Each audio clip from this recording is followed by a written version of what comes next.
Ako prekonať najúspešnejšiu kampaň v histórii Kofoly?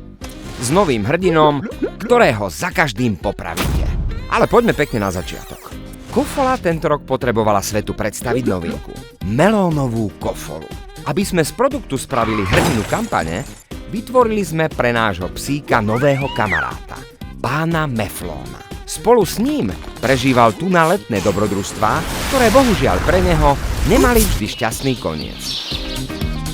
Kde spíte vonku?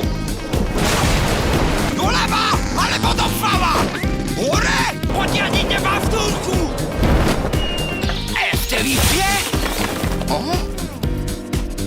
A toto je čo? A toto? Ups! Pán Meflón, brzdite! Obruchník! Ups! Našich 11 videí ľudia tak milovali, že ich videli až 11 miliónov krát. Z toho tretina videní bola organická. Vďaka tomu sa až 9 spotov dostalo do kvartálnych rebríčkov YouTube Ads Leaderboard. A darilo sa im aj na Facebooku, kde získali viac ako 260 000 interakcií. Aby s nami tínedžeri trávili ešte viac času, vytvorili sme aplikáciu Fofola Emojis a tiež prvý Snapchat z pohľadu psa.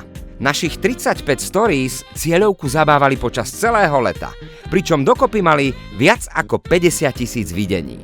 Fanúšikovia sa nám za to odvďačili svojimi vlastnými Fofola snapmi. A hoci pán Meflón nedopadol v našich príbehoch najlepšie, výsledky kampane boli svetové. Napriek tomu, že sa minuloročná kampaň stala jednou z najefektívnejších v Európe, predaje počas tej tohtoročnej vzrástli o ďalších 20%. Pán Meflón, tie výfletky ste vabili.